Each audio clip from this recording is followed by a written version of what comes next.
Enfermedad cerebrovascular.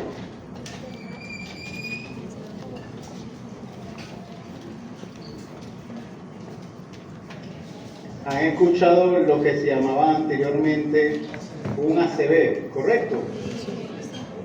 ¿Qué quiere decir ACV? Accidente cerebrovascular. Hace aproximadamente 30 años, un neurólogo de nombre Vladimir Kaczynski, venezolano, nació en Maturín, pero de padres polacos, era el presidente de la Sociedad Mundial de Neurología. Y en su presidencia hizo una propuesta de cambiar el nombre de accidente cerebrovascular por el término de ictus. Ictus es un término griego que significa golpe.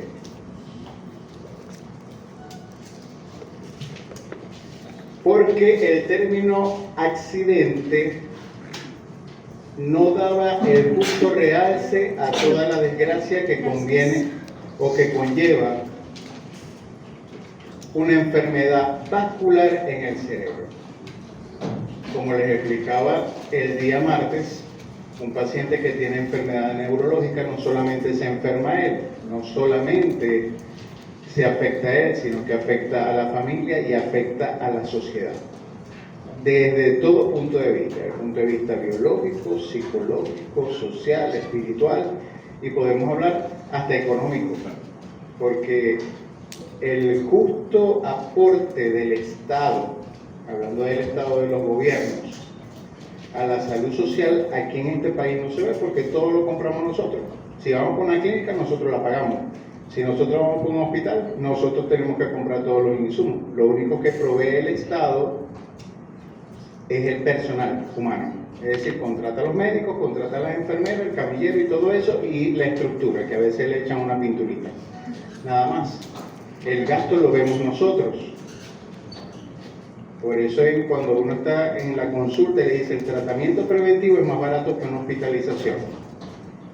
Para que en una clínica un paciente se pueda ingresar, tiene que por lo menos tener en la cuenta $2.500 el primer día.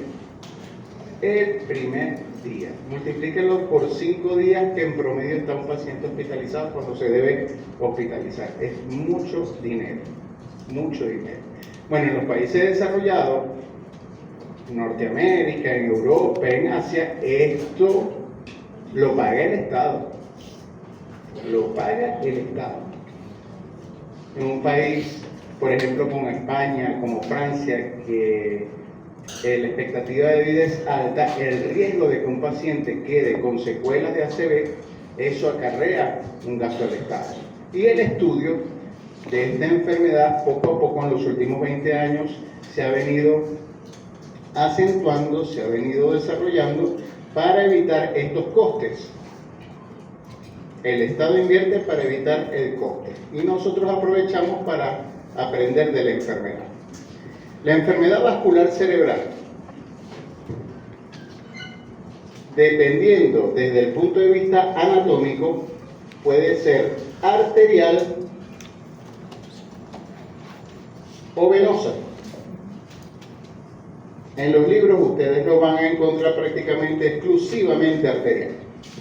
Pero la enfermedad vascular cerebral puede ser arterial o venosa. ¿Y qué le puede pasar a una arteria, a una vena desde el punto de vista fisiopatológico? Como dijimos el martes, se puede obstruir o se puede romper. ¿Y a la vena qué le pasa? Se puede obstruir o se puede romper. Cuando hay rotura, es lo que se denomina ictus hemorrágico. Y cuando hay obstrucción es lo que se denomina ictus isquémico. Entonces aquí tenemos una clasificación desde el punto de vista anatómico y aquí tenemos una clasificación que podemos nombrar desde el punto de vista fisiopatológico. Desde el punto de vista anatómico, arterial o venoso. Desde el punto de vista fisiopatológico, isquémico o hemorrágico. ¿Estamos claros? Sí. Fácil, ¿verdad? Se publican todos los días 15 trabajos de investigación sobre enfermedad vascular cerebral. Todos los días. Algunos sirven, otros no sirven. Queda de nosotros hacer el escrutinio.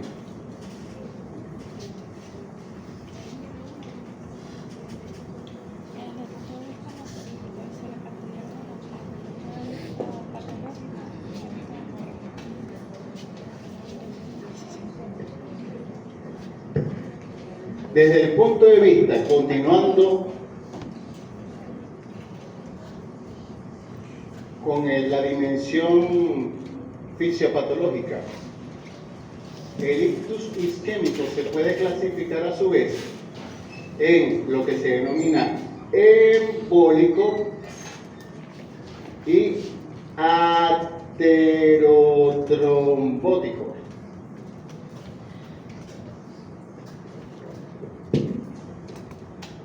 Se denomina ictus embólico a la manifestación clínica neurológica que puede presentar un individuo luego de obstruirse una arteria, cuando el origen de esa obstrucción sea un émbolo.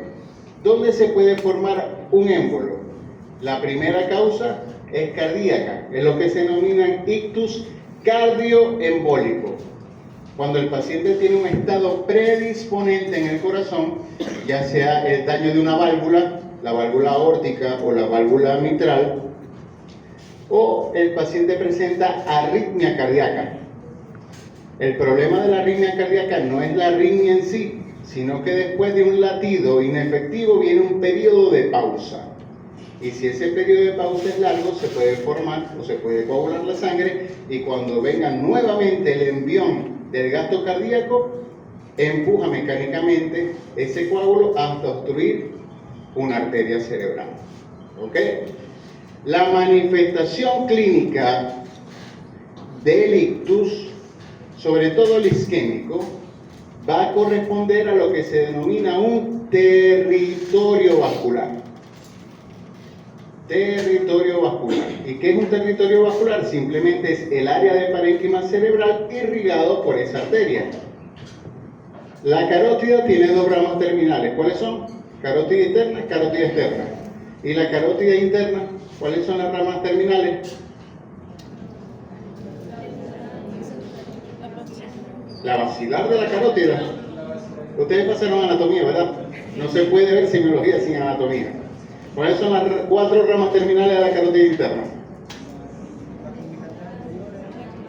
La comunicante anterior. ¿Estudiaron para hoy? No. Vamos a ver esto. Cerebral medio. Cerebral medio, muy bien. Faltan 3. Muy bien, te faltan 2. Cerebral anterior. No, cerebral medio posterior.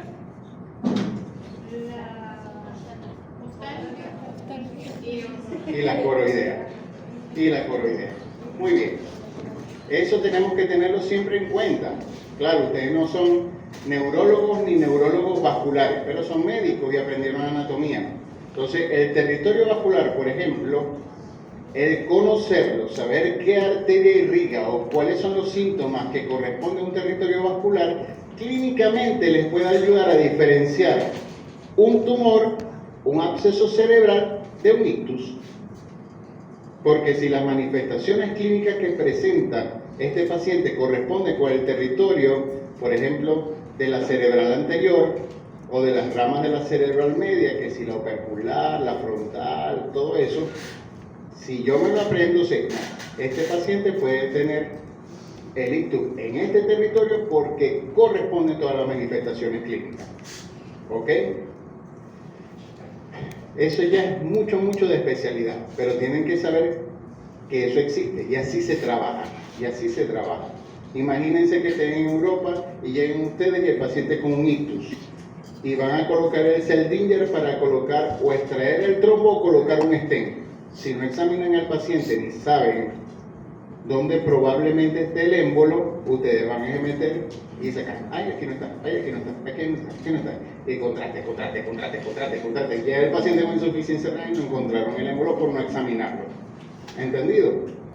Entonces, El ictus embólico sucede por la obstrucción brusca después que se forma un émbolo en el corazón o en la carótida por ateromatosis y es empujado, trasladado, desplazado hacia una arteria, obstruyéndola y generando una manifestación clínica. Ahora, ¿qué es importante que no se les olvide? Pregunta de examen. ¿Cuándo sospechar clínicamente un ictus embólico? Hay 3 fenómenos clínicos que nos ayudan a nosotros los semiólogos a sospechar que ese ictus que tiene el paciente es de origen embólico. Cuando clínicamente presenta amaurosis fugaz o amaurosis fugaz. ¿Qué es eso? Es la disminución de la agudeza visual de un solo ojo de forma transitoria. Cuando un neurólogo dice forma transitoria es que se recupera su función en menos de 24 horas. Cuando escuchen transitorio, siempre recuperación en menos de 24 horas. Si el paciente tiene amaurosis fugaz, quiere decir que probablemente ese fenómeno fue por embolía, ya que la arteria oftálmica es rama terminal de la carótida. Entonces pudo haber sido un ateroma que se rompe o un émbolo intracardíaco que fue desplazado hacia allí. Segundo fenómeno, afasia pura. Los centros relacionados con el lenguaje están en el hemisferio cerebral izquierdo, pero los territorios vasculares son bastante amplios, es decir, que el paciente normalmente, habitualmente puede presentar afasia, es decir, dificultad para comunicarse, pero acompañado siempre de déficit motor, hemiparesia contralateral, que en este caso es hemiparesia derecha, o aparición de alguna alteración del par craneal, principalmente séptimo par craneal, 12º par craneal. Es lo que se denomina síndrome piramidal. Séptimo ipsilateral, 12 ipsilateral y hemiparesia derecha. ¿Ok? Si a eso se le suma afasia, sabemos que está en el territorio vascular de la arteria cerebral media izquierda, porque ese es su territorio vascular. Ahora, si el paciente solamente tiene afasia, es decir, que tiene dificultad para expresarse o comprender, sabemos que la lesión está izquierda, en el 99.9% de los casos. Pero si no tiene otro síntoma correspondiente o coherente, es decir, alteración del séptimo o del 12º derecho y no tiene déficit motor, uno dice, esta lesión es lo suficientemente pequeña para generar esto. Es lo que se denomina afasia pura. Y tenemos que sospechar embolía. Y por último, monoparesia. En los grandes territorios de la arteria cerebral media, siempre el paciente presenta hemiparesia. El predominio es braquial. Siempre va a ser el déficit mayor en el brazo que en la pierna. Pero en algunos casos el paciente va a tener o solamente en el brazo o solamente en la pierna, teniendo el resto de los 3 miembros perfectamente normal. Eso es lo que se denomina monoparesia. Y si el paciente tiene monoparesia, muy probablemente el origen de esa enfermedad vascular cerebral isquémica es embolía. Entonces, repito, pregunta de examen. ¿Cuáles son los 3 fenómenos clínicos que orientan al semiólogo, al examinador, que es un ictus embólico? La presencia de amaurosis fugaz o afasia pura o monoparesia. Es decir, que cuando el examen le diga ictus embólico es un carrito, B, una casita de la pradera, C, afasia pura, 4, un perrito que van a poner. Afasia pura. Fácil, ¿verdad? Así son los exámenes de patología.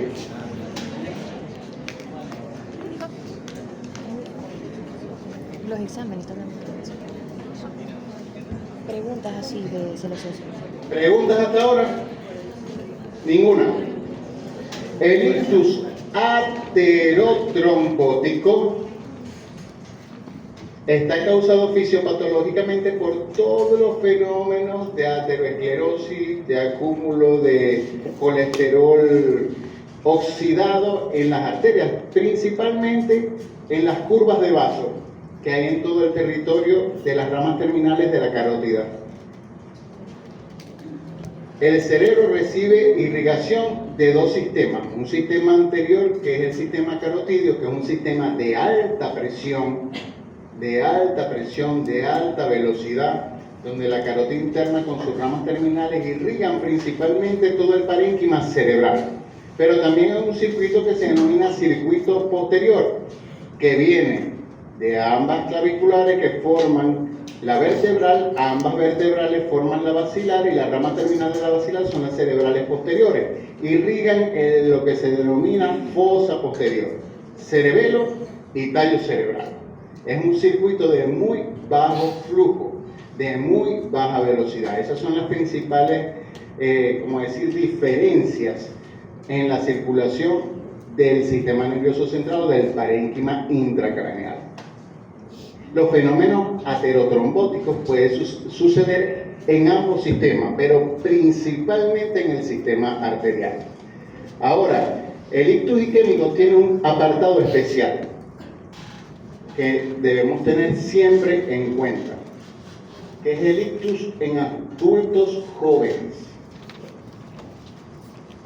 La palabra joven desde el punto de vista sociológico ha cambiado mucho. Cuando yo hice mi tesis doctoral, que fue en adultos jóvenes, un adulto joven tenía que tener entre 25 y 55 años. La OMS cambió hace 2 años el término de joven hasta los 75. Debe ser que el señor está cumpliendo años el que hace la clasificación. Y a lo mejor lo lleven 80. Pero una cosa es cómo uno se sienta y cómo uno se ve. Entonces, mucho juicio crítico a esto. En realidad, un adulto joven llega hasta los 45 años, fisiopatológicamente. Se sienta como se sienta. Si se siente como un viejo y tiene 45 años, biológicamente tiene 45 años. Y si tiene 70 años y se siente joven, igualito por dentro tiene 75. O sea, eso no lo puede cambiar. Un Malibu es un Malibu y un último modelo es un último modelo. O sea, no hay para dónde ganar. El rollo es que el paciente joven que presenta un ictus tiene un estado predisponente diferente a lo común. ¿Cuáles son los factores de riesgo para ictus tradicionales en el paciente adulto? Hipertensión arterial de larga data, porque la hipertensión arterial genera aterosclerosis, la aterosclerosis placa ateromatosa, la placa ateromatosa se puede romper, ictus. La diabetes mellitus, diabetes. La diabetes, ¿qué significa la palabra diabetes? ¿Quién sabe qué significa la palabra diabetes? Hoy teníamos una tarea. ¿Quién averiguó qué es una sanpablera? ¿No averiguaron qué era una sanpablera? Los míos. ¿Qué es una sanpablera? Yo leí que era como beber en exceso. Mi alma, ¿dónde le dice eso? O sea, me pareció beber o comer en exceso. Yo, bueno. ¿Alguien más? ¿No averiguaron qué es una sanpablera? Si ustedes no estudian, ¿cómo van a hacer Excel? ¿Se acuerdan lo que yo les dije de los $100? Me voy para otro. Dios mío, un médico. A ver, hijo, ¿cómo se llama usted? Gerardo.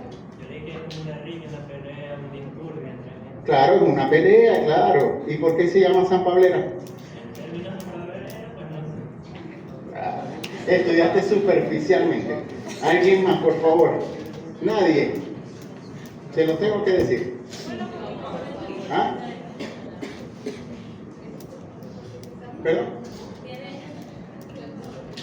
Usted, ¿cómo empezar? Aquí levanten la mano que creen en Dios. ¿Sí creen en Dios?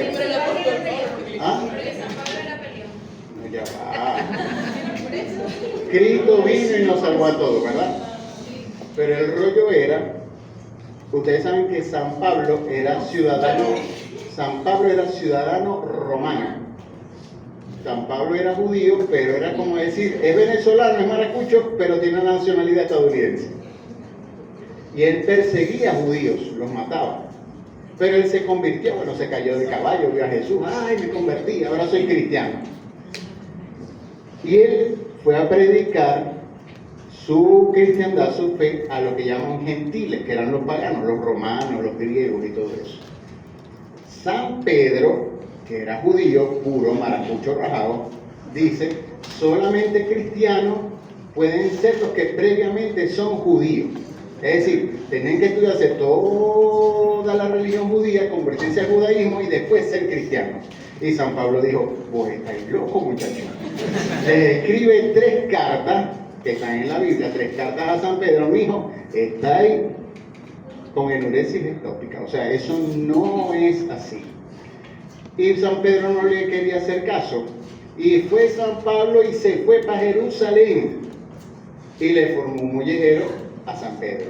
Mijo, vos estáis equivocados y las cosas no son como son. Van a ser ahora sí. Y San Pedro dijo que sí. Entonces, desde ese momento se conoce como Concilio de Jerusalén primero. Así están los libros. Y aquí los maracuchos le decimos San Pablera. Porque fue San Pablo a formarle un mollejero a San Pedro. Los que les gusta la gaita, en muchas gaitas dice, se formó una San Pablera. Es por eso. Ahora sabemos un poquito más, ¿verdad? Muy bien. Entonces, los estados predisponentes en los jóvenes son diferentes, porque el joven no ha tenido suficiente tiempo de vida hasta que la diabetes o la hipertensión lo dañen. ¿Ok? Entonces, los estados predisponentes en jóvenes, el primero son los estados vasculíticos, los que se denominan vasculitis del sistema nervioso central. Son procesos inmunológicos que afectan o inflaman la capa muscular de las arterias, disminuyendo su calibre y a su vez su flujo, generando ictus, pero no por ateromatosis, no por embolía, sino por aumento de la vascular, lo que se denomina vasculitis. La vasculitis se clasifican en primarias, en secundarias, terciarias, dependiendo del patrón inmunológico. Ese es otro tema. Lo importante a nuestro grado, a nuestro nivel, es que sepamos que esto existe y sospecharlo en los jóvenes. Estados procoagulantes y estados protrombóticos. Es decir, procesos genéticos o bioquímicos que pueden generar en el paciente que aumente los factores de coagulación o que aumente la agregación plaquetaria. Un ejemplo muy frecuente en estado protrombótico es la trombocitosis esencial. Pacientes que pueden tener como concentraciones normales de plaquetas, que son hasta 450.000, desde que nacen tienen 800.000, 900.000 plaquetas. Y eso es un estado predisponente para generar trombos. Otro elemento que es un estado predisponente para generar trombos son las alteraciones morfológicas de la hemoglobina. Por ejemplo, la anemia falciforme o de drepanocitosis, en donde la forma habitual, el glóbulo rojo no puede mantener su forma esférica, cambia su forma y eso es un estado protrombótico porque activa el factor tisular y otras vías. Aumento, por ejemplo, del fibrinógeno que se observó mucho en COVID, eso es un factor procoagulante.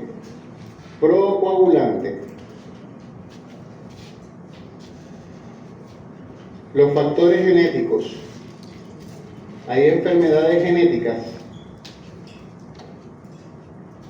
como la enfermedad de Marfan, el síndrome de Marfan, la enfermedad de Ehlers-Danlos, los síndromes de Sturge-Weber, que son malformaciones en el colágeno que pueden a su vez afectar las arterias y las venas, haciendo que se obstruyan o se rompan.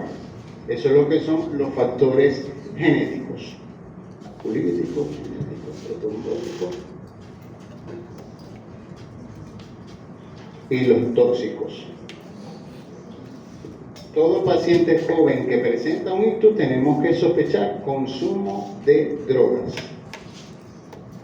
El mismo consumo de drogas son estados, pueden provocar estados vasculíticos, coagulantes y trombóticos. Independientemente. Entonces, estos escenarios propios del joven tenemos que tomarlo en cuenta. Cada vez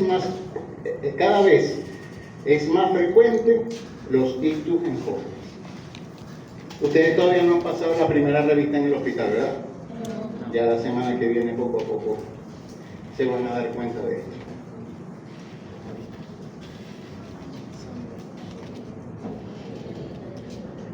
El ictus hemorrágico sucede por rotura de una arteria. Ahora, esta rotura puede ser de dos tipos. Según el sitio donde se derrame la sangre, puede ser intraparenquimatoso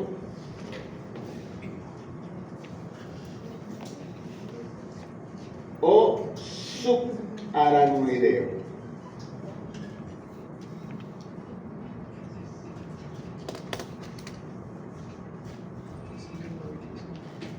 Ictus hemorrágico, según su ubicación, intraparenquimatoso o subaracnoideo.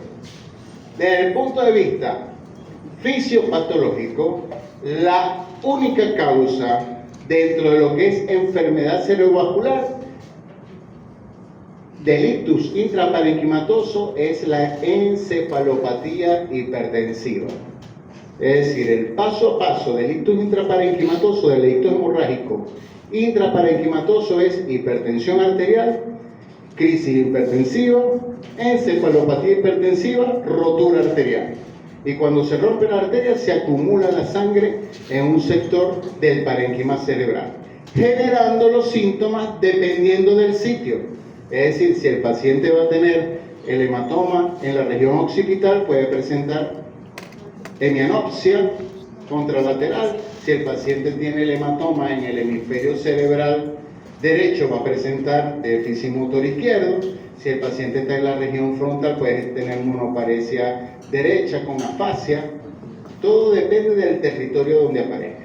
Pero lo importante es que entendamos que la única causa de hemorragia intraparenquimatosa es la encefalopatía hipertensiva, la hipertensión arterial, dentro de lo que es la enfermedad cerebrovascular. Ojo, porque me pueden decir, doctor, a mi tío le dieron con un bate por la cabeza y tuvo un hematoma intraparenquimatoso. Claro que lo puede tener, pero es una causa traumática, no es una causa vascular pura.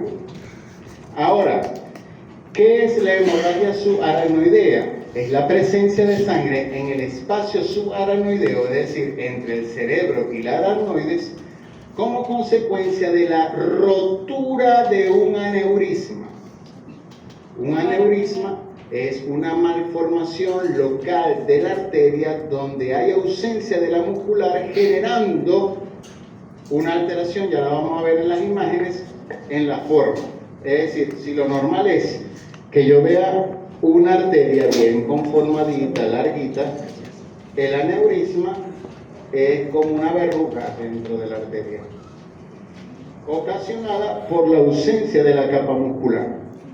Y la adventicia se va aumentando de volumen por consecuencia de la presión. Aquí el factor predisponente es, primero, que tenga el aneurisma, y segundo, que el paciente haga una maniobra de Valsalva, que lo hablamos en la clase pasada, que aumente la presión intratorácica, a su vez aumente la presión intraluminal y rompa el aneurisma.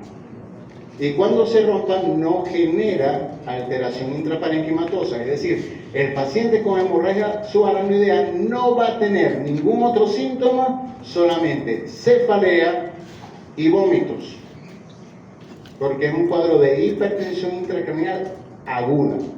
Y si es la suficiente cantidad de sangre para irritar la meninge, que es la aracnoide, puede tener en el examen físico rigidez de nuca.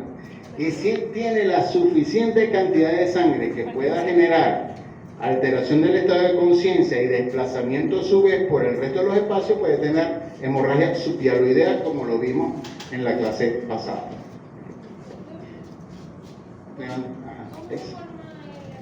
Uno nace con los aneurismas. O sea, no es que uno, voy a formar un aneurisma. No. Esos son procesos genéticos. Cuando la mamá de uno estaba ay, ese chistrí sí está bueno, pero el doctor me dijo que no comiera chistrí.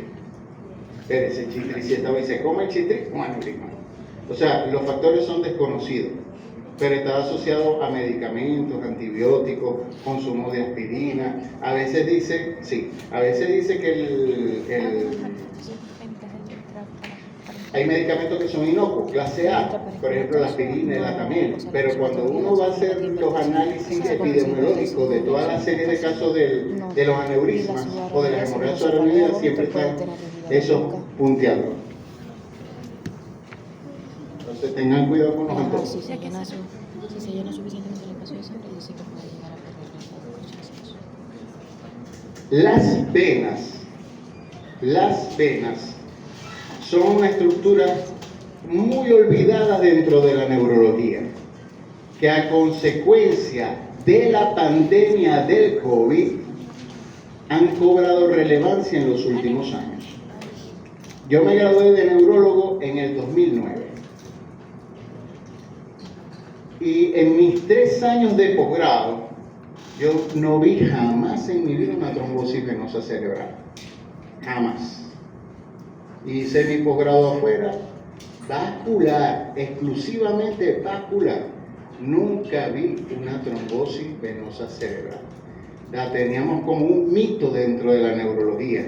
Y es más, se decía que eran tan bruscas los cuadros clínicos que nunca la íbamos a ver, porque el paciente se moría en la casa, nunca iba a llegar a la casa. Llega la pandemia del COVID y este virus, todavía se están escribiendo enciclopedias de lo que hace el virus.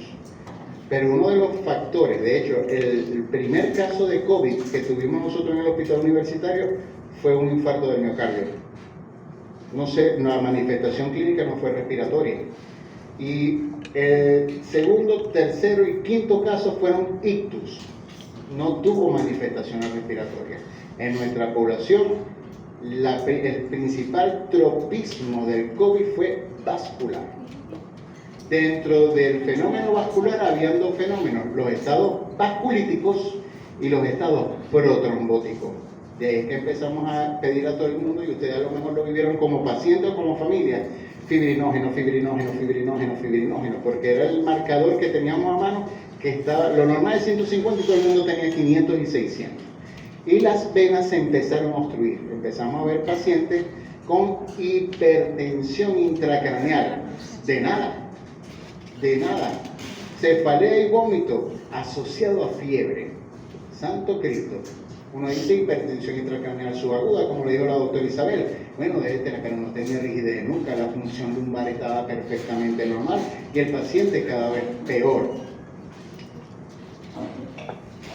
En neurología había antes un tema que uno les daba a ustedes, que era la hipertensión intracraneal benigna, o también se le decía pseudotumor cerebral. Eso son temas de historia de la neurología.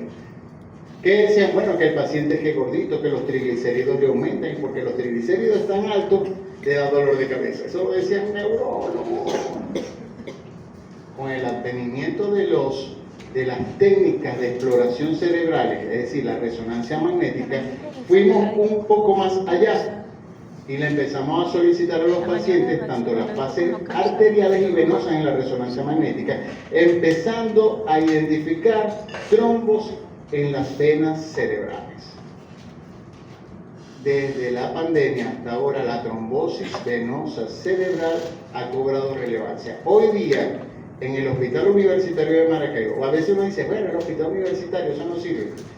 Pero el servicio de neurología donde nosotros estamos, el que nosotros tenemos, cuando digo nosotros, somos todos nosotros, porque vivimos aquí en Maracaibo, nosotros somos el único servicio de neurología activo en el occidente del país.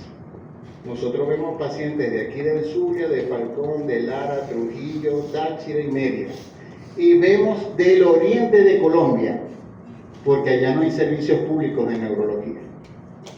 Ustedes van a ver que aquí vemos aproximadamente unos 300 a 500 pacientes semanales, de todas partes, no damos abasto. Pero eso nos ha ayudado en los últimos 3 años a llevar los números. Que en 3 años, en el 2009, que yo no vi ninguna trombosis cerebral, hasta lo que va ahorita de 2025, que estamos hospitalizando 5 trombosis venosas cerebrales al mes. Y eso probablemente está relacionado como secuela del COVID. Es decir, que si a nosotros nos dio COVID, a mí me dio COVID fuerte, que yo mismo me inyectaba, me parece un drogadicto inyectándome el remdesivir. Me inyectaba a mi esposa, a mi hija, a mi hijo, mi casa parecía centro de rehabilitación, como decimos mi perro. Y después que les ponía todo el remdesivir, yo mismo, y me ponía a rezar rosario, Dios mío, no me llevé. Horrible. Bueno, solamente que nos haya dado COVID es como si hubiéramos fumado 20 años. Es como si hubiéramos sido hipertensos 25 años. Ya es un factor de riesgo cardiovascular. Solamente ese antecedente. O sea, hipertensión arterial, diabetes mellitus, hábito tabáquico y que le haya dado COVID, esa es la fórmula del desastre. Entonces nos obliga a que este tema, la trombosis venosa cerebral, no se tocará antes, pero ahorita es obligante. Ahora, ¿qué tenemos que saber? Que hay un estado procoagulante o protrombótico. Que la manifestación clínica de presentación o la forma de presentación es la hipertensión intracraneal subaguda. Su aguda es que no se presenta como el ictus clásico de forma brusca, siempre hay un primer minuto de la cefalea. Pero este paciente no se va a presentar con primero cefalea y después vómito, es cefalea y vómito de una vez. Cefalea y vómitos de una vez.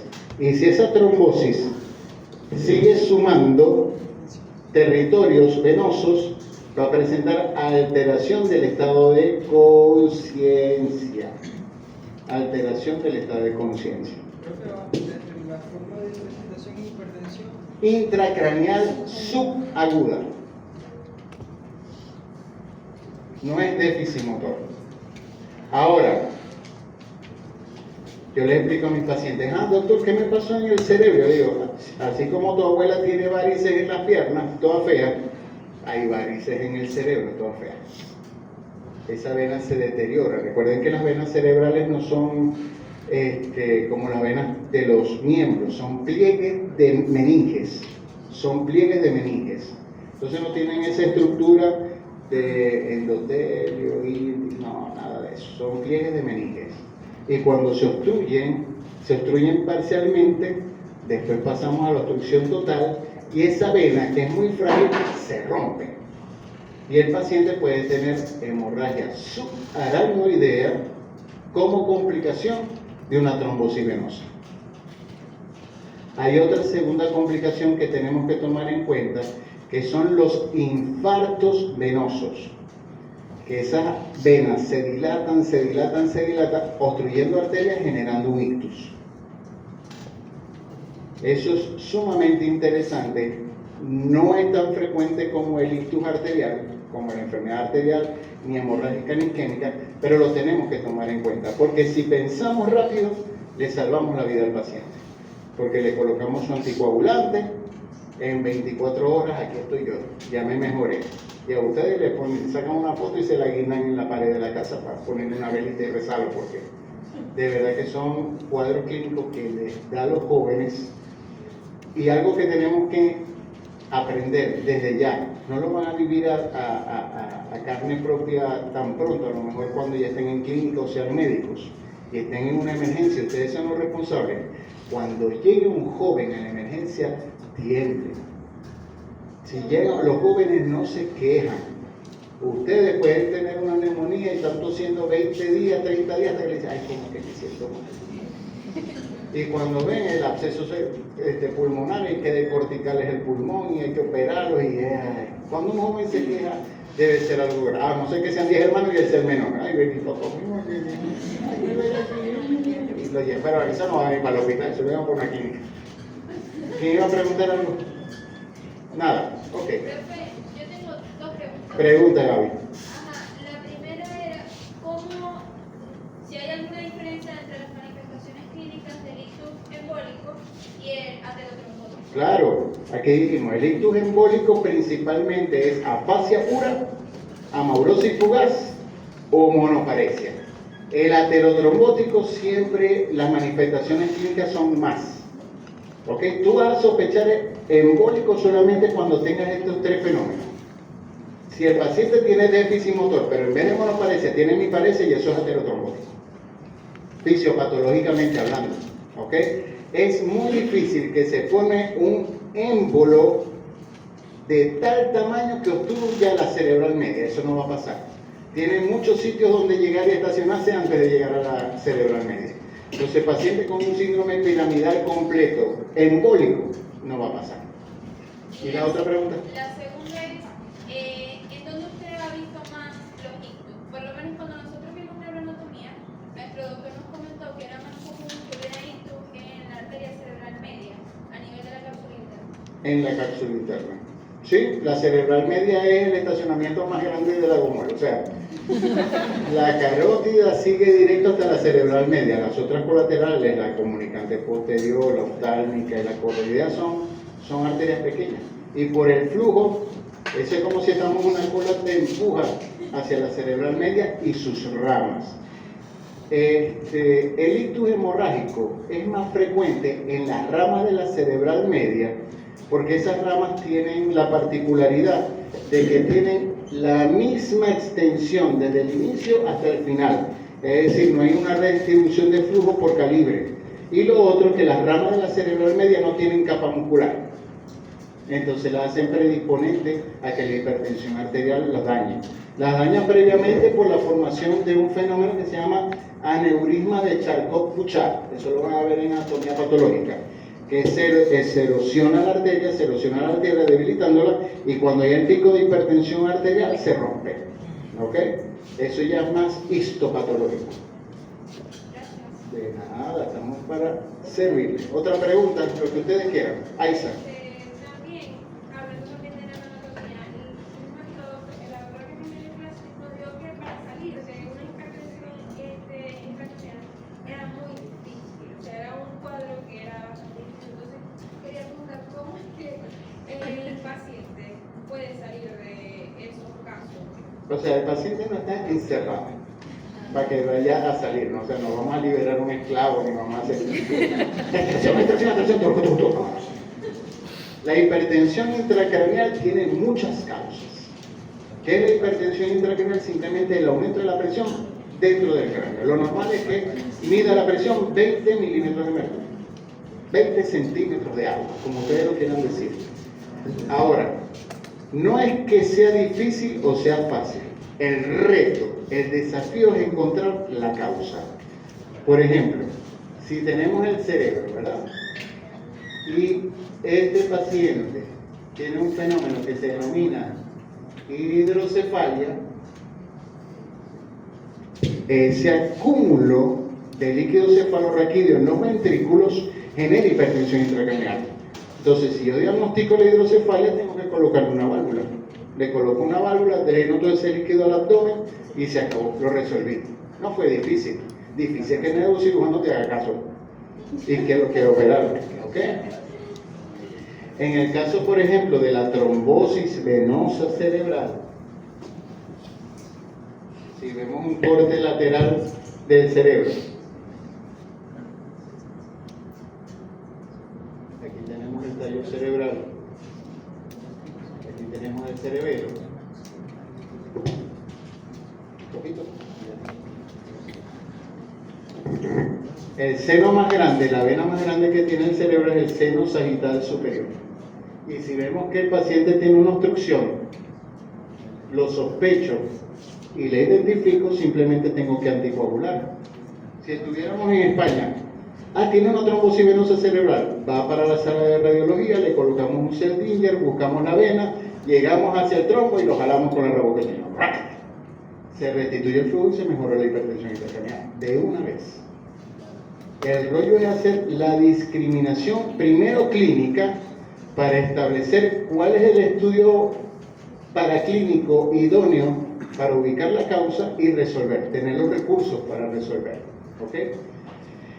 Tal vez tu profesora o tu profesor te quiso decir que el edema cerebral o la hipertensión intracraneal por edema cerebral, sobre todo el citotóxico, es muy difícil de resolver. Eso sí es verdad. Hay que tener mucha paciencia para no caer en la locura. Porque la neurona es un adolescente rebelde. Hay que darle su espacio, hay que darle su tiempo. Todos quieren, no, que se desinflame de una vez. No, ya, toda neurona se tarda 5 días en desinflamarse. Nada puede acelerar eso. Oye, yo tengo que generar todas las condiciones para que no se haga daño mientras esté inflamada. Que se inflame lo suficiente, que no explote, que no haya apoptosis, que no programe su apoptosis. Ese es el reto para el neurointensivista. Esto dentro de la neurología son las palabras mayores de las mayores, ¿ok? Y aquí nosotros somos muy desesperados, en Maracaibo somos muy desesperados. Pero tranquilamente ustedes van a ver en otros países, no, ese paciente tiene 2 años ahí en cuidados intensivos, después que tuvo el traumatismo craneoencefálico, que se cayó del 10º piso del Empire State, está vivo, no se murió y está. Y a los 5 años, como aparece en las películas, ¡ay, bebé! Se está moviendo. Eso pasa en realidad. De verdad que sí pasa. Porque la recuperación neurológica es extremadamente lenta, pero sí existe. Ojo, en caso de que no haya muerte encefálica ni nada, que los procesos estén pasando, pues. ¿Contestada, Ixa? Sí. Ese sí, sonó más no. Sí, claro.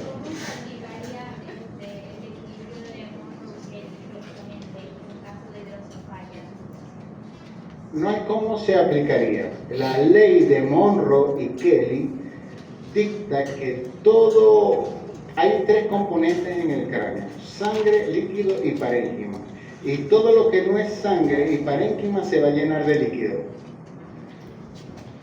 No es cómo aplicarse, sino cómo aplicar la lógica de eso. Si un paciente tiene hidrocefalia y el líquido está ocupando el lugar del parénquima, ¿qué hace la sangre? Disminuir. Por eso es que en todo paciente con hipertensión intracraneal disminuye el flujo sanguíneo cerebral. Y si disminuye el flujo sanguíneo cerebral, ¿qué le pasa a la presión arterial sistémica? ¿Qué creen ustedes? Si yo les digo, la presión arterial intracraneal es inversa a la presión arterial sistémica. Si disminuye la presión arterial intracraneal, ¿qué le pasa con la sistémica? Aumenta. Eso es lo que se llama triada de Cushing: alteración de estado de conciencia, hipertensión y disnea, que es típico de las complicaciones por hipertensión intracraneal. ¿Y qué pasa con el parénquima? El cerebro trata de salir. Entonces, un hemisferio cerebral ocupa la región del otro, el hemisferio cerebral isolateral empuja el tallo hacia adelante y el cerebelo quiere salir por el canal medular. Eso es lo que se denomina deterioro rostrocaudal o herniación cerebral. ¿Entendido? Esa es la aplicación simplemente de las teorías de Monroe y Kelly. Que si llego yo, salte tú. Tan sencillo como eso. Lo mismo pasa, por ejemplo, si aparece un tumor cerebral intracraneal. El tumor habitualmente es intraparenquimatoso o meningio. Entonces, si aumenta la masa encefálica por el tumor, ¿qué va a disminuir? La sangre y el líquido. Entonces el paciente va a tener hipotensión intracraneal, hiponutrición del cerebro porque necesita cefalorraquídeo, aumenta la presión arterial sistémica y disminuye el flujo sanguíneo cerebral. Simplemente, esos no son fenómenos que tú vas a aplicar y vas a sacar una fórmula. Simplemente te orienta a explicarle al paciente o a los familiares que te preguntan por qué le está pasando lo que le está pasando, y establecer una estrategia terapéutica con base en eso. O sea, cuando colocar, hay un aumento de líquido, coloco la válvula. Hay un aumento de la parénquima, hay que quitar el tumor. Hay que mejorar la perfunción sanguínea, vamos a colocarle dopamina, norepinefrina, por la vena para aumentar el flujo sanguíneo. ¿Me explico? ¿Alguna otra pregunta por ella?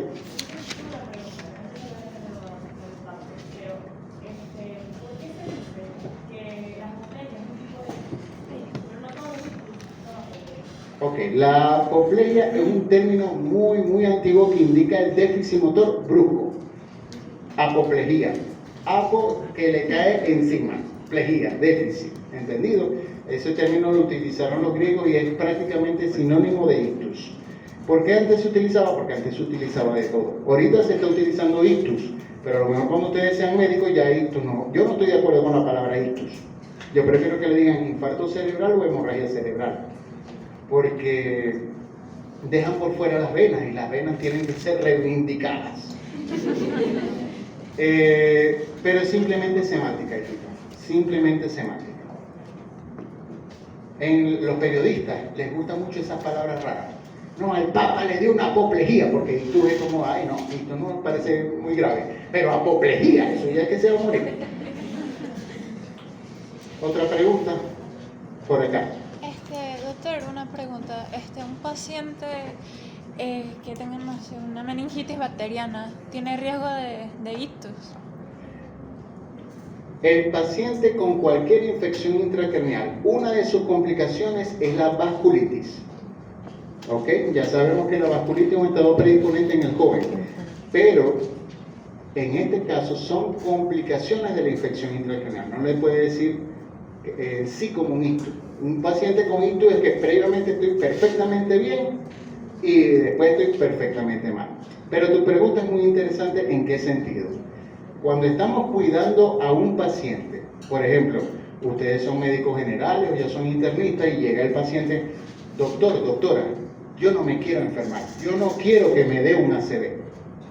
Y el paciente puede ser que sea hipertenso, pero controlado, puede ser que sea diabético, pero controlado, pero los procesos infecciosos pueden generar la suficiente cantidad de proteínas inflamatorias que desestabilizan las placas. Y si tenía una placa tranquilita, que nadie la había tocado, que estaba indemne, ese proceso inflamatorio sistémico por una caries, por una infección urinaria, una infección respiratoria, la desestabiliza y desencadena los procesos inflamatorios que la fracturan. Entonces, todo proceso infeccioso en un paciente con factores de riesgo es estado predisponente para ellos. Pero en el caso de una infección intracraneal es complicación de la infección intracraneal, no le dice uno ictus. ¿Ok? Doctor, yo estaba leyendo y me pareció un término algo interesante sobre el TIA, el ataque Ictus isquémico transitorio. Buena pregunta. Recuerden que le dije al principio de la clase, todo lo transitorio es de menos 24 horas. ¿Qué es el ictus isquémico transitorio? Son las manifestaciones clínicas correspondientes con la obstrucción de una arteria, es decir, correspondientes con un territorio vascular que duren menos de 24 horas. Ahora, ese término TIA en los libros y en los artículos de investigación es muy ambiguo, porque tenemos la clasificación clínica tradicional que reza que en menos de 24 horas debe mejorar el paciente. Pero en los últimos artículos, sobre todo en los protocolos de las clínicas donde hay trombolisis, que se colocan medicamentos como el activador tisular de plasminógeno o que tengan unidades de enfermedades cerebrovasculares que puedan hacer neurointervencionismo, lo que llaman cateterismo, pero en vez del corazón para el cerebro, ese ictus transitorio tiene que ser menor de 3 horas. O sea, no se pueden dar el lujo de esperar más de 3 horas para intervenirlo. Ah, no, entonces uno dice, esto es como un transitorio, vamos a esperar un ratico más. En ictus no se espera, porque tiempo es cerebro. Es que estaba leyendo que parecía que desaparecía por sí solo, pero que por lo general volvía a repetir. Sí, eso no tiene nada que ver una cosa con la otra. Un paciente que presenta un ictus, un infarto cerebral, es cuestión de 2 semanas. Si no se interviene, es decir, que si no toma sus medicamentos, su estrategia farmacológica, le va a repetir. Eso así, eso. Dale gracias a Dios que tuviste un aviso. Eso lo van a decir muchísimo ustedes. Igual pasa con el corazón. Le dio dolor torácico, subjetivo coronario o típico coronario, va para cateterismo, le hicieron el cateterismo, tiene ateromatosis, pero no con criterios de stent. El cardiólogo ve. Te dio un preinfarto. No existe la palabra preictus, tampoco existe la palabra preinfarto, pero son términos que utiliza el médico para que el paciente entienda. ¿Entendido? Entonces, lo único que quiero que quede claro, que el ictus transitorio clínicamente es la recuperación en menos de 24 horas. Eso está establecido y nadie lo ha cambiado. Pero en los centros donde se realiza neurointervencionismo, ese criterio de 24 horas baja a 3. ¿Ok? ¿Alguna otra pregunta? Ok, ahora vamos a ver la clase. No, mentira. Perdón, ¿quién me habla? Aquí. La cantidad de ictus incluidos de la disnea.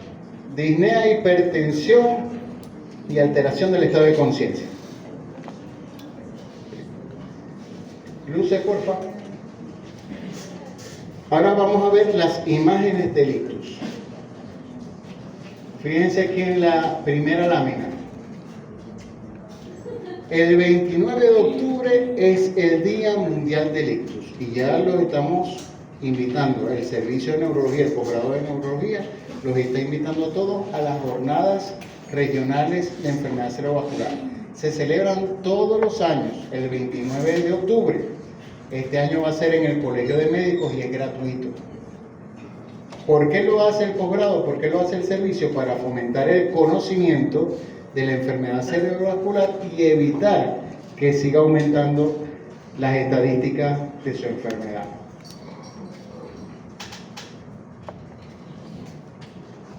Bien, aquí hay tal vez las primeras imágenes o la imagen que más me interesa que se les quede.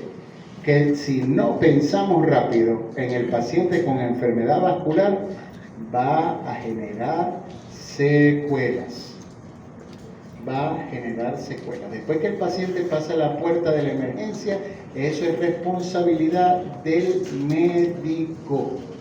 Y tiempo es cerebro. Entonces, estas son las primeras imágenes que no se nos pueden olvidar. Si no pensamos rápido, un paciente puede quedar en silla de ruedas. Si no pensamos rápido, un paciente puede quedar afásico, es decir, que no entiende lo que se le dice y no puede expresar sus ideas. Un paciente, la familia que tenía que trabajar ya no trabaja, lo tiene que cuidar. Y si no trabaja no hay dinero y eso afecta muchísimo la calidad, la dinámica de la familia. Entonces piensen en eso cuando estén en la emergencia con un paciente con síntomas neurológicos. Tiempo es cerebro. La responsabilidad de nosotros es tener la pericia, la competencia de diagnosticarlo rápidamente para salvar la mayor cantidad de neuronas. Tiempo es cerebro. Ahora, ¿qué es el ictus? Como ya dijimos anteriormente, es el cuadro clínico caracterizado por déficit neurológico. Ojo, fíjense que no dice déficit motor. Déficit neurológico porque puede ser déficit motor, sensitivo, visual. Ahora, ¿qué nunca va a dar un ictus? Que eso es importante. ¿Qué nunca va a dar un ictus? Alteración del estado mental.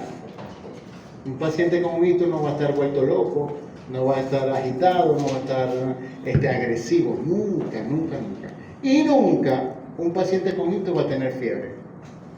Nunca va a tener fiebre. Si el paciente está alterado o tiene fiebre, ¿qué no es? Mente. Ahora, ¿por qué decimos que tiempo es cerebro? ¿Y por qué es tan importante la primera hora de la obstrucción?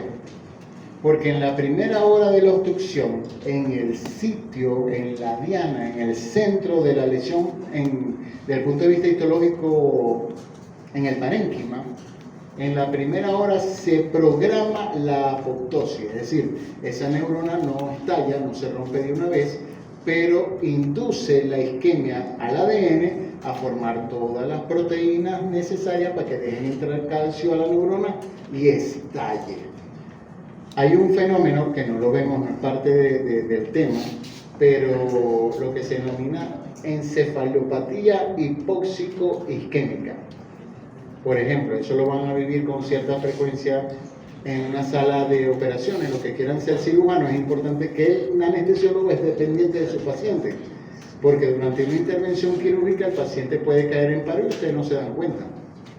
Y a veces el anestesiólogo ni se da cuenta. Y el tiempo que pasa el paciente con el corazón detenido es tiempo que el cerebro no recibe sangre. Cuando se dan cuenta empiezan los fenómenos de reanimación, masaje, atropina, adrenalina y todo, y puede ser que se reviva.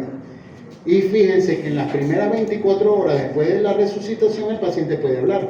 Hola, ¿cómo estás? ¿Qué tal? Sí, vete. Como dicen los argentinos, me enfrenté a la muerte. Y hablan y se van para su casa los familiares y él queda tranquilito. Y al otro día no se despertó y no se despertó más nunca. Porque eso que estaba hablando, esa capacidad que tenía para hablar las primeras 24 horas, eran los últimos remanentes de la neurona activa. Pero ya a partir del día 48, a las 48 horas, ya todos los fenómenos de apoptosis se empiezan a desencadenar. Y no hay poder humano que lo pague. Y es el paciente que ustedes han escuchado a lo mejor, quedó vegetal. Tiene su alteración del estado de conciencia, estado mental, cuadriparesia, como consecuencia de esa hipoxia. Entonces, cada hora que pasa, los fenómenos fisiopatológicos se van desencadenando poco a poco. Producción de proteínas inflamatorias. Hay unas proteínas que son horribles que se llaman las caspasas, que son las que están relacionadas con la apoptosis. Pero de todo este cuadro nos interesa esto, la primera y la tercera hora, porque entre la primera y la tercera hora es el momento en que el médico puede hacer algo para salvar la neurona, algo contundente. Por ejemplo, la colocación del fibrinolítico, un medicamento que se coloca por la vena que diluye totalmente el trombo, o aplicar terapia de neurointervencionismo, donde a través de una técnica de Seldinger se coloca un catéter, se puede colocar un stent para aperturar la arteria o trabajar el trombo a través de un dispositivo y extraerlo. Esto es lo que les estaba explicando. En el centro de la lesión se va a formar la muerte celular y tenemos una capa de neuronas atontadas. Esas neuronas atontadas son las que tenemos que intervenir a través de todos los mecanismos farmacológicos que tengamos a mano. Todas las hormonas y las proteínas que se afectan en la neurona como consecuencia de la hipoxia. Cada 40 segundos un paciente está sufriendo de un hito. O sea que yo hablando aquí, se está déficit, impresionante. Nunca van a ser suficientes neurólogos. Los factores de riesgo, ya hablamos de la hipertensión arterial, de la arritmia cardíaca. La arritmia cardíaca más frecuente es la fibrilación auricular, sobre todo en ancianos. El hábito tabáquico, el aumento del colesterol sanguíneo, la diabetes, discrasias dietéticas, el sedentarismo, familias con ictus, eso es totalmente relativo, pero lo importante que hemos vivido en los últimos años, que ya se lo comenté, el COVID. En el ictus, en el joven, como dijimos anteriormente, los estados de hipercoagulabilidad, estados vasculíticos, las alteraciones genéticas, las malformaciones arteriovenosas y las enfermedades crónicas. Las enfermedades crónicas a mayor edad tengan. Entre menor edad, por supuesto, no tiene tiempo la enfermedad para afectar al ser humano. ¿A quién le gusta la pediatría? A poquito, todos son para viejos. En el bebé puede tener ictus, pero eso está relacionado con síndromes genéticos. Hay dos principales, un síndrome que se llama síndrome de Melas y el otro es el síndrome de Cadacil, relacionados con factores sobre todo metabólicos. Melas y Cadacil son las principales causas de ictus en niños, en menores de 5 años. ¿Eso se evidencia cuando los fetos son macrosómicos? No tiene nada que ver. Porque he escuchado que los fetos macrosómicos tienen problemas metabólicos. Sí, totalmente, pero no tiene tiempo en 5 años para que ese problema metabólico le genere el ictus, sino que en estos casos los pacientes tienen acidosis láctica, la sangre es mucho más ácida, generando las alteraciones en las arterias. Tiempo es cerebro. Pregunta. Melas, M-E-L-A-S, y Cadacil, C-A-D-A-S-I-L. En el mundo entero, desde el punto de vista de la atención prehospitalaria, se conoce un código que es el código FAST, de Face, Arm, Speech y Time. Disculpa mi inglés bestial. Pero indica que el paciente que tenga alguna alteración en su cara, que tenga déficit motor en algún miembro, que tenga dificultad para hablar, está presentando un ictus. De hecho, fíjense, yo me formé en enfermedad vascular en España en el año 2010, del 2010 al 2012. Cuando yo llegué allá, Yo parecía... guayuco. Me bajo del avión y del avión me llevan para el hospital. Y en el hospital, doctor, vístase. Ya yo voy neurólogo. Ella me atienden, son muchachitos como ustedes, residentes de neurología. Y lo primero que veo es una viejita, 90 años, con un cuadro clínico de alteración del estado de conciencia. Brusca, o sea, un ictus. Lo primero que me dice el profesor es, ustedes en Latinoamérica les gustan mucho matar a los viejitos. O sea, ya después de 70 años, ya vivió todo lo que vivió. Déjenlo vivir. Aquí no, aquí se aplica la ley. Es decir, tiene 100 años con un ictus, se aplica lo que hay que aplicar. Porque si no, lo meten preso. Porque ya son socialistas, todavía son socialistas. Bien. Entonces, lo primero que me doy cuenta es que el paciente con ictus que llega al hospital no se examina en la emergencia. Eso es perder el tiempo. La señora pasó de una vez al tomógrafo. En el tomógrafo se evidenció que no había lesiones y la enfermera le tomó ahí la sangre. Y pasa para la unidad de ictus. En la unidad de ictus, ven, tiene alteraciones de conciencia, esto es fosa posterior, no va para el teplace. Y salimos corriendo nosotros. Esto estamos hablando de 45 minutos del inicio de los síntomas. 45 minutos. Aquí no le ponerle la franela, mamá, vamos a bañarla. No, allá fueron de una vez para el hospital. Entramos a neuroradiología, entra el neuroradiólogo, agarra por la subclavia, llega a la basilar. Aquí tenemos un trombo en el top de la basilar. Lo enrollan con el dispositivo y lo alan. Vemos cómo reperfunden las cerebrales posteriores, las paramedianas cortas y largas. Y la señora nos hizo, ¿qué me pasó? Y yo, ¡oh! Pero por dentro. Es que a uno les pasa. En el mismo día, en el mismo salón, la enfermera me dice, doctor, ¿qué número de guante quiere? Y yo, no, me dice, ¿qué tipo de guante quiere? Y yo, 7.5. Ay, doctor, ¿cómo se ve que usted viene del tercer mundo? Cuando usted entró ya yo sabía que era 7.5. Yo le estoy preguntando si lo quiere de contar, cocintar, cuantialer y cuanticidad. Ese primer día yo no comí, yo no dormí. Bueno, pero el rollo no es lo que les quería contar, eso es anécdota. Pero el código ictus es un código que existe internacionalmente, que cada estado, cada país tiene su protocolo. Por ejemplo, en España no es la ambulancia que lleva al paciente, y en Alemania tampoco. Alemania, España y Noruega están en la punta con esto.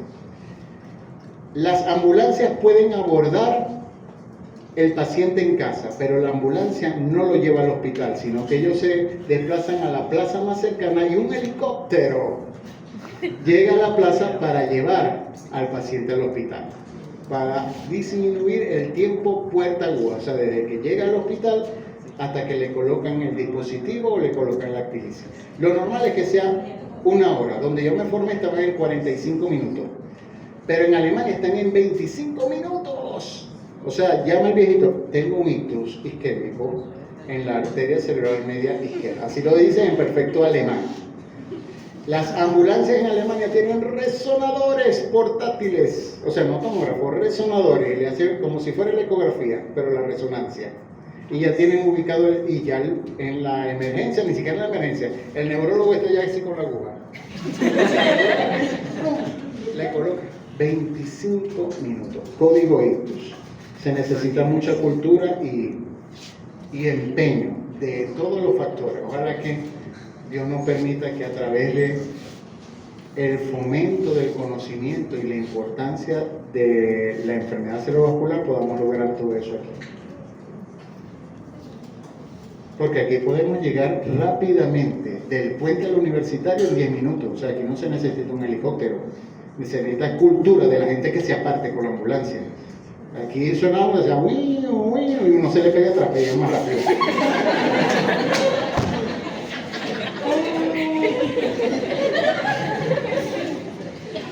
Esa ambulancia no va a llegar primero que yo.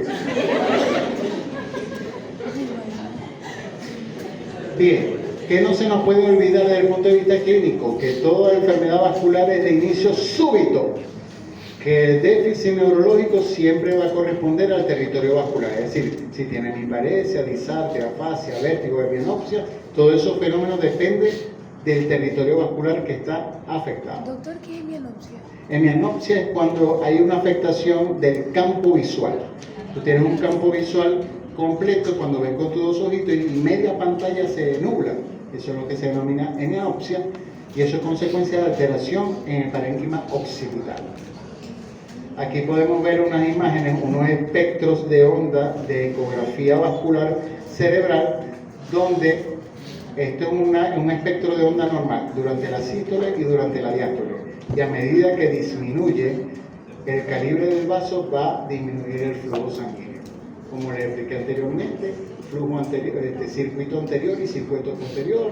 Las vertebrales forman la basilar, las cerebrales posteriores se comunican con el circuito anterior ante las comunicantes y después el circuito anterior con todas las ramas terminales de la carótida interna. Los cuadros clínicos, los más característicos son el síndrome piramidal, cuando hay afectación del parénquima cerebral. Los síndromes alternos, cuando hay afectación es en el tallo cerebral y se le denomina alternos porque el par craneal afectado es de un solo lado y el déficit motor, la hemiparesia, es del lado contralateral. Cuando vean semiología del sistema nervioso ahondarán en eso. Síndrome cerebeloso, cuyo principal síntoma es el vértigo, la alternancia sensitiva y la hemianopsia son fenómenos clínicos que pueden presentar el paciente con ictus. La doctora Isabel les dio cerebelo, ¿cierto? Sí. ¿Cuándo vamos a desestimar el diagnóstico de ictus? Cuando el paciente tiene fiebre, cuando tiene cefalea, dúdenlo, sobre todo ictus isquémico. El ictus hemorrágico tampoco tiene que tener cefalea, o sea, por la presencia de sangre en el parénquima cerebral no le va a doler la cabeza. Ahora, si estimamos que tiene cefalea porque pasó por la encefalopatía hipertensiva, es un justificable. O que otro fenómeno relativamente frecuente es que el hematoma intraparenquimatoso drene hacia el espacio subaracnoideo, ¿ok? Que eso puede ser una complicación de los ictus hemorrágicos, puede generar cefalea. Si tiene crisis convulsiva, duden de que sea un ictus, porque en cariño muerto no existe rencor, es decir, donde no hay parénquima cerebral no se puede desencadenar una despolarización. Entonces la crisis convulsiva, si tiene crisis convulsiva, duden que es un ictus. La rigidez nunca es exclusiva para la hemorragia subaracnoidea, no para el ictus isquémico ni para el hematoma intraparenquimatoso. Y si el patrón es sumatorio o intermitente o tiene alteración del estado mental, desestimar el diagnóstico de enfermedad vascular cerebral. Hay escalas de clasificación de gravedad. La más frecuente, la más utilizada es la escala del Instituto Nacional para la Salud, escala de ictus del Instituto Nacional para la Salud, NISH por sus siglas en inglés. Es una escala que va desde el 1 al 25, entre más puntuación, más gravedad. Y es una escala que se utiliza también, además de definir la gravedad, para ver si el paciente tiene criterio a una terapia de embolización, de extracción de trombo o trombolisis química. Y hay otra escala que se llama la escala de Rankin. Ya esto no es para medir la gravedad del ictus, sino la discapacidad que genera. Entonces va de 0 a 6, donde al aumentar el número es mayor cantidad de discapacidad, es decir, mayor necesidad de apoyo y de ayuda. Ya esto lo vimos anteriormente. ¿Cuándo sospechar que el ictus es embólico? Cuando el paciente presenta afasia pura, cuando presenta monoparesia o presenta amaurosis fugaz. Amaurosis fugaz es cuando disminuye la agudeza visual de un solo ojo y es fugaz cuando mejora en menos de 24 horas. ¿Es similar a la No, la amaurosis es la pérdida total de la visión en un ojo. La hemianopsia es la pérdida de la visión en un campo visual. Es como si estuvieras viendo el televisor y media pantalla se obstruye. Eso es hemianopsia. En cambio, si tú tienes amaurosis, simplemente ves perfectamente todos los campos visuales, pero con un solo ojo. Tiempo es cerebro. Tiempo perdido es cerebro perdido. 29 de octubre, Día Mundial del Ictus, no se lo olvide. Ictus isquémico transitorio, como me preguntaron por acá, donde los síntomas mejoran en menos de 24 horas y para los centros donde hay centro vascular cerebral, menos de 3 horas. 29 de octubre, Día Mundial del Ictus. Por favor, paremos esta horrible enfermedad. Y la prevención del ictus es tu responsabilidad. Muchísimas gracias.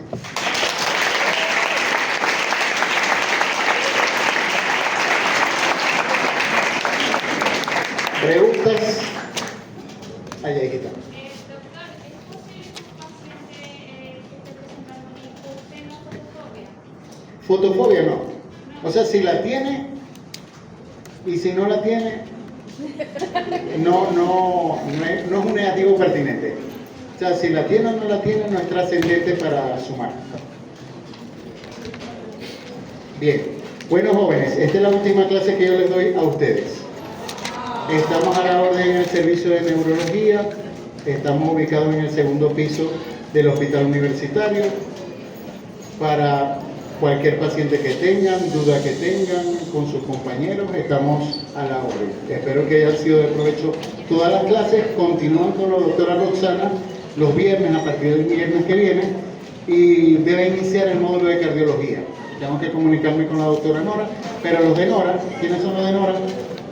Díganle que ya yo terminé, por si acaso no me lee, o yo no la leo. Doctor, tengo una pregunta.